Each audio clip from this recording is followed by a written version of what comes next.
I'm mostly going to read, just for context, I'm going to read from comments. This actually afforded me an opportunity to try to work towards a paper for something. I teach so much, so I don't get to write a lot. So I selfishly was like, hey, we're going to make a thing happen. Teaching a 3-3 can do that to you. So yeah, I'll just get into my comments.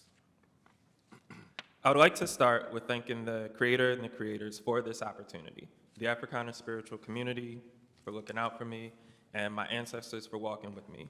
More specifically, I would like to call on my Aunt Rosalind Graham, Baltimore-connected poetry luminary Lucille Clifton, and my high school football teammate Sean Gamble to accompany me in this particular moment. I ask for diligence, pacing, and integrity as I begin this iteration of educational work and art, study, and play as a theoretician of Africana liberation and a practitioner of Black studies. Ashe. All right. Relevant education now. This was the clarion call of the San Francisco State University-led strike that ushered into the world of the four-year college in the United States, this thing we now know as ethnic studies and Black studies and Asian American studies and so on. During the same decade, Malcolm X referred to education as, quote, the passport to the future. A little more than a decade ago, I found myself at SF State in ethnic studies, seeking out an education that would be relevant to my past and present while simultaneously serving as the doorway to what lay ahead. That journey led me down an even more winding road of pathways, and what I found to be on the other side of that venturing was not an answer, but a concept.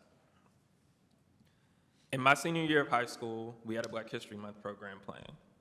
For this program, different students had selected different noteworthy moments, people, and topics to present or perform for our peers in the auditorium, like a sort of assembly.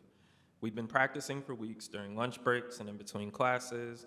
Some were doing monologues of Madam C.J. Walker, others were staging the debate between W.B. Du Bois and Booker T. Washington, just to name a couple. As for me, I decided to sort of from memory do Malcolm X's The Ballad of the Bullet speech. 17-year-old me tells you why I'm here, right? There was a particular teacher that I remember meeting on multiple occasions to practice. And during one of those practice sessions, speaking about the students at our school, he said, these aren't Martin's kids, these are Malcolm's kids. This was, I think now, an attempt to get me to think about the fervor and directness with which I needed to speak if I wanted my peers not only to listen, but to hear me, or to listen, as we may find out later. It should be noted that the much practiced for assembly never happened. There was a large, though not unprecedented in terms of scale, fight at our school, either the day before or the day of, and our principal came over the loudspeaker and told us that as punishment for the fight, the assembly had been canceled. It was, to use a word that I didn't know then, but know quite well now, thanks to Suzanne and Amy Cesare, along with many others, surreal. It was surreal. All the participating students had dressed up in character based on different individuals we were gonna be, like all of it, dresses, suits, jerseys, hats, heels, makeup, all of that, right? Suffice to say, there were a lot of emotions we were feeling as 14 to 18-year-olds. The day could have gone a lot of different ways, but something happened that day that is a core memory for me and how I think about education. In my AP Econ class, our teacher, Mr. Tomlin, scrapped the entire lesson for the day, and he gave everyone who was supposed to be a part of the assembly an opportunity to share what we had practiced, and that was class. My high school, Woodlawn High School, was roughly 85 to 90% Black when I attended, 2,000 students total, in a place where we dealt with inconsistent AC and heating, less than up-to-date resources, in the presence of the same material conditions that permeated both Baltimore City and specifically Baltimore County, the part of Baltimore County where we were located. Insert all at-risk youth tropes you can muster, they'll apply. But to relive that point isn't why I'm here. It's not even the majority of my talk. It's a place where I want to start because Mr. Tomlin, a Black educator in that moment, recognized the inadequacy of the carceral as curative and instead hesitated in the sense, and after that hesitation, created an opening for Black education to happen. And here I'm thinking of hesitation in the sense that Josh Myers has thought about with W.B. Du Bois in his recent text of Black study. It wasn't just about being in school, he understood, that there was more at stake than school. At stake was our education. And through a single moment, that moment was interlaced with the long arc of Black education in this country. In thinking about the concept of education, I would like to begin with myself. My interest in the biographical or the self is not hagiographic or navel-gazing, nor is it intending to shoehorn my experience into the world into some totalizing meta-theory on the concept of education writ large. Well, let's say those are the things that I'm trying not to do. However, if this is that, the fault there is mine, but I also want to apologize. Anna Zwarteg and others aid my effort here, notable scholars on this thing called auto theory, as her words provide buttressing for what I'm interested in. She writes that, quote, authors' insistence on situating themselves within histories of oppression and resistance undermine the traditional autobiographical impulse to depict a life as unique and individual. Instead, they present the lives they chronicle as deeply enmeshed in other lives and in history and power relations that operate on multiple levels simultaneously. Christina Sharp, in The Terrain Shifting in the Wake, said, quote, I include the personal here to connect the social forces on a specific, particular family's being in the wake to those of all Black people in the wake. I include the personal here in order to position this work and myself in and of the wake. And quite frankly, that's all that needs to be said on that. My concept of education neither seeks nor desires unending elasticity of application. I'm more than content with it bending, breaking, dissolving, fading, whatever ways it does. I have no interest in universality or totality. I prefer genuine resonances and real solidarities, not easy ones. Education, for our purposes here today, is what we're waiting on, right? As a concept may be thought of as an assemblage of habitual acts of learning. They're undertaken within, outside, and beyond so-called academic institutions. These acts are imagined and emerge as a process of spiritual striving propelled by the same forces that sustain the Black radical tradition and Black radical imagination. The preface, interlude, and coda to Black study. Education is a series of choreographed and improvised series of hesitations and movements across the registers of mind, body, heart, and soul that are as much amalgamation scheme as they are freedom dream. With that now in the room, I believe now is a good time for me to substantively, though not exhaustively, traverse the different ways that I'm thinking about this. And I would like to, as Robin D.G. Kelly did at the turn of the century in Freedom Dreams, quote, reopen a very old conversation about what kind of world we want to struggle for. When you control a man's thinking, you don't have to worry about his actions. You do not have to tell him to stand here or go yonder. He will find his, quote, proper place and stay in it. You do not need to send him to the back door. He will go without being told. In fact, if there is no back door, he will cut one out for his special benefit. His education makes it necessary. Some of us may be familiar with this quote. If you are, those are words you're likely to encounter, at least when I grew up, at an incense shop, an open mic, a barbershop, a hair salon, or any meeting ground of what Black people colloquially refer to as a conscious space, right? The moniker conscious isn't what I'm into today, but I do want to highlight, I bring up the Woodson quote because that comes from his text, 1933, Miseducation of the Negro, for those who maybe didn't know. It's sort of, and I offer that as an entry point. For example, Lauryn Hill's 1997 album connotes the level of cultural resonance his 1933 book had and still has within the community. Interestingly enough, though, just as Miseducation, Woodson's, traffics now, Woodson himself was often on the outskirts of traditional academia in his professional life. Yet there weren't many who were more devoted to this thing we would call, quote, Black education.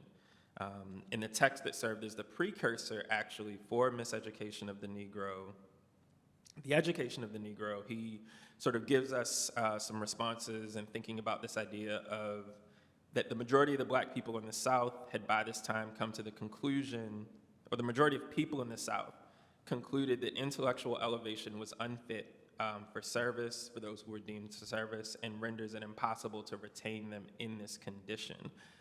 He also talks about how for the enslaving class. To put it bluntly, education was seen by the ruling elite when it came to the Negro population as a thing that would destroy their contentedness. It would be doing them a disservice to destroy their acquiescence to service. Here he reminds us, a lot of other things in the book, of a very dangerous and daily educational landscape the enslaved navigated. The laws that forbade them to read and write were legion, the fires and other modes of violence that served to disincentivize and destroy their spaces for learning could be the topic of a whole other lecture. The quick point here, though, is seeking an education was a death sentence for many Black people during this time. Nevertheless, Woodson reminds us, quote, Negroes themselves, regarding education as a sort of forbidden fruit, stole away to secret places at night to study.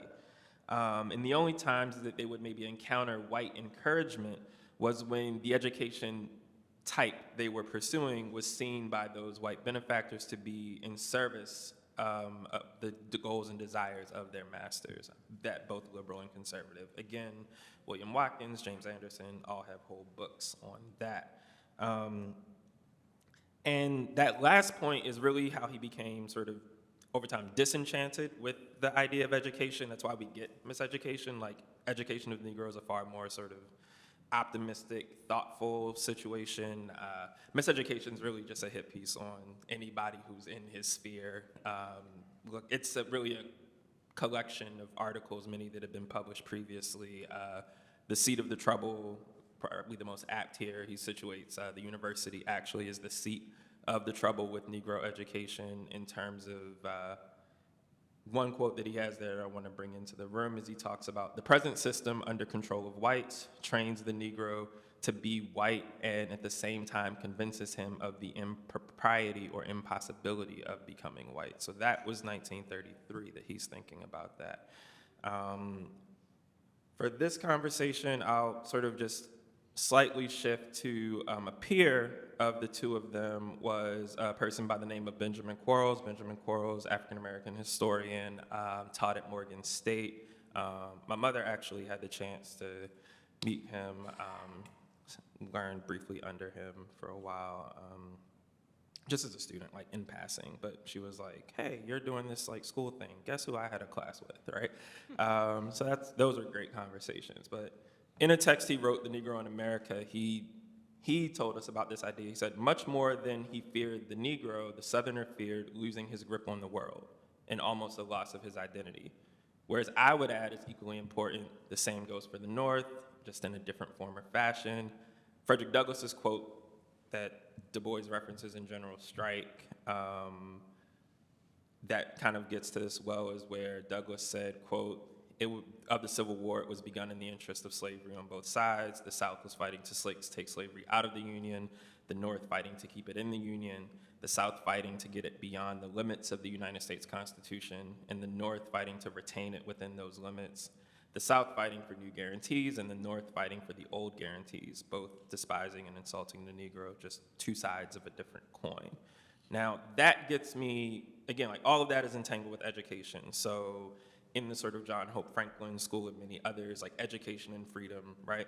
Very much intertwined, both there's like goals and limits and things that people are thinking through.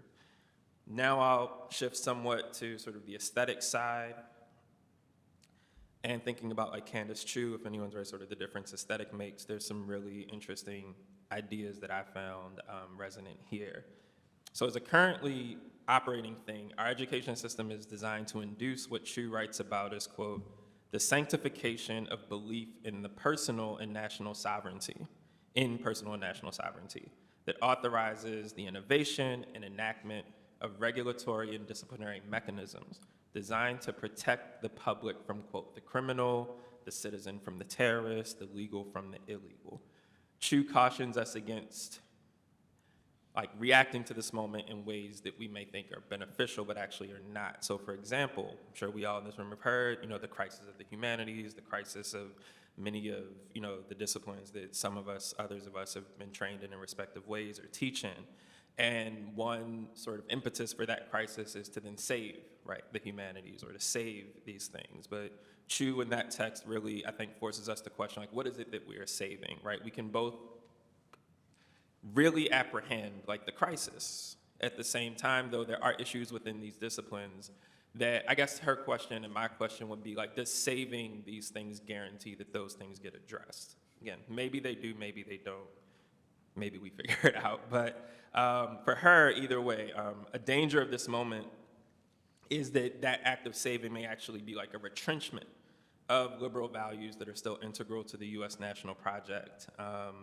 If we allow that to happen, we're effectively obscuring and indeed affirming the histories and ongoing practices of dispossession and denigration. And I guess that's sort of where the sort of scheme dream thing that I gestured to earlier, which is also a sort of Sexton Kelly thing that I'm thinking about, which I'll end with. But yeah, that's sort of really just thinking through what's at stake here. Additionally, I'm in agreement with Chu about this idea of the aesthetic and why it's important to bring that into this conversation. As she says, aesthetic inquiry emphasizes the link between what is held to be reasonable and what is viscerally experienced. In that way, it brings forward the doubled meaning of sensibility, basically like what is held to be reasonable, what's available to the senses. And that's a key domain of struggle, and I very much agree with that. What we sort of deem as sensible, desirable, beautiful, we can go on. Second, aesthetic inquiry elucidates the historic and ongoing uses of art, like how art is used in society in service of dominant regimes of power. We were talking about fascism earlier. Fascism in art is a very long conversation we could also have. And art history as a discipline specifically tends to prioritize coverage over context. And in many ways, that discipline itself, the training itself, often has a sort of tragic love affair from my vantage with a very old notion, that being sort of Kant's notion of the sublime, that it either cannot address, does not want to reckon with, thinks it has addressed, but I don't know if it really has. And what do I mean by that is, like, in any case, what's clear for many is that to bring the theoretical, the conceptual, the historic, and to be honest, the real, to bear on the aesthetic is seen in the field as a degradation of the whimsy or the freedom or the whatever we want to call it, that sort of is a romantic allure of art history to many. It's seen to sort of, I guess, saturate or impugn beauty in a sense, which again, we could also think about. Chu kind of thinks about this, for me, in a way that's helpful. She says, the aesthetic helps us to think about like a process of valuation or evaluation that is disavowing its own historicity. And that's kind of how I think about art history, is that we sort of often have these metrics and modes of value and evaluation that view it as a benefit to extract context. And I don't mean context in like a surface sense. Yes, context, and they're from here from there. They do it this way, they do it that way. They fold like this, they fold. Not a sort of like anthropologic, like turn of the 20th century context, but like earnest context that understands people think, they don't just do. Like, not just providing context in terms of what people did, but context of what people thought about what they did. Like what thinkers came from those communities, what scholars came from those communities, what divergent modes of thought. Like Augusta Savage is more than a black artist who worked in Harlem, right? There is context beyond that. So that's kind of what I'm alluding to. Like, if you really want to go there, we can go there, and art history tends to view going there as a thing that sort of decreases beauty, right? Because beauty shouldn't need to be explained. It's just automatically apprehended, right? You don't theoretically need someone to explain beauty to you, some would say. And I'll kind of make a turn to the close here. So I kind of introduced, like I said, this dream scheme aspect. So in many ways, I'm thinking about education. Is education an amalgamation scheme? Is it a freedom dream? I don't know. But I'm really thinking about Roderick Ferguson's The University and its Pedagogies of Minority Difference is an exemplary text. I find synergy with much of the thinking. There's one part where we diverge some, and it's really just around this notion of effort.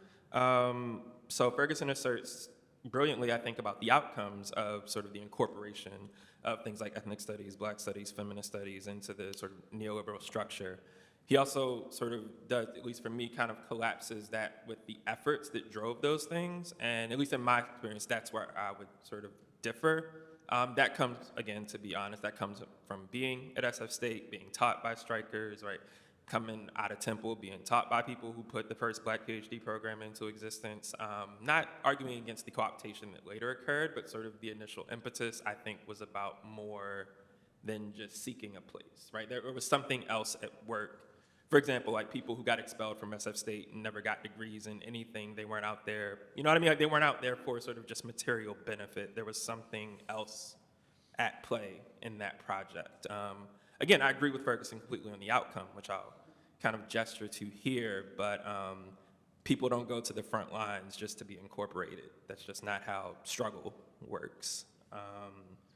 And in many ways, like as part of thinking about that, yeah, sort of, and also I will say, like, that's why I'll say what's here. It won't really stick up, but this is actually something I grabbed my grandmother's house in Baltimore, one of the houses I grew up in.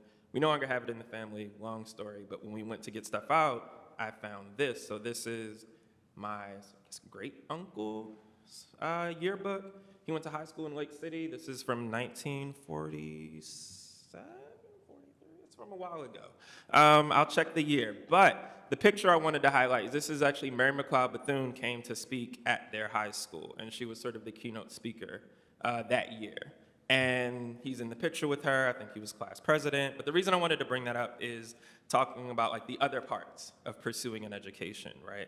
And I think when you look at sort of the intellectual traditions that some of us come out of, not necessarily marked by degrees and university structures, but the intellectual traditions that a lot of Black scholars tend to come out of, there is a whole different arc of kind of why we show up the way we do, why the work means something different to us the way we do, why this is sort of what Vincent Harding would have called a vocation, right? The vocation of the Black scholar, that some of us are just wired differently. And that's not sort of a I'm better or worse because we're all caught in the bullshit of capitalism. It's not about that. It's really just kind of thinking about, quote, when and where we enter, you know, so to speak, to speak to feminist texts. Now, 2 minutes, all right. So, yeah, I think, though, that a lot of what Ferguson, I think, really does well in that text is kind of talk about the sort of hallowing effect that incorporation had on these revolutionary efforts, particularly liberal humanism, he says, kind of purged a lot of these educational imperatives of any bite. Additionally, this idea of like revalorizing difference, but also evacuating difference of any political like acumen, right? Like we're all different, but being different doesn't mean anything because we're all different, and I'm just as different as you are different, right? And then we don't get to sort of talk about the implications and consequences of that difference. And I think Ferguson just does a really good job, so please check out that text because it does a lot of great work. Sexton, kind of to summarize, gives us a really sound critique, I think, of multiculturalism and its efforts in amalgamation schemes. And I think that the university is kind of its own multicultural project in a different way. This idea of sort of incorporation, like hollow difference, and I think bringing the questions of the intimacy, the sexual, the racial, all into it, those are also a part of sort of the logics of capture and exploitation that kind of traffic in university spaces as well. So I think that there's a really strong argument that we have sort of, I would say there's been a fetishization of difference to the point that difference is seen as, in the same way that Sexton talks about the interracial, right? The interracial is seen as like progressive unto itself and not a thing that we actually unpack and deal with our complicities in it. I think the university too is like, we have this department, we have that department, we have you, and we don't really deal with what having you here means, but we're actually confronted with what having you here means now because of the ongoing genocide, right? The fact that there are now people in universities who have very, very sound either lived experiences or political analyses of this current project is something that the university is also dealing with, right? Like, I thought you were just different. I didn't know that you, like, came with all of that. But now you know what I mean? And then it's like, oh, I see, right? And then I think, like, to close out, I'll go to the piece that's up here. And now I'll take us to where many in the discipline of art history would have begun. Per the New York Public Library, if we were to think about conceptual analysis, this is Augusta Savage's The Harp, 1939. And instead of the strings, the harp has the standing figures of 12 black singers. Their bodies are shown as simplified, sweeping forms as if in long robes. Hands behind their backs, the heads show mouths open as if in song. The figures stand closely behind, one behind the other. Some have their faces turning slightly outward as they sing. The sounding board of the harp, that's the curved structure where the strings attach at the base, is in the shape of a forearm and a hand, holding the standing figures. Given the upward curve of the sounding board, the upper figures become increasingly small as they approach the fingertips of the cupped hand. Excuse me. At the front of the harp, on its oval base, is a kneeling figure of a black boy. He is in front of the sort of foremost, tallest of the singers and facing the same direction.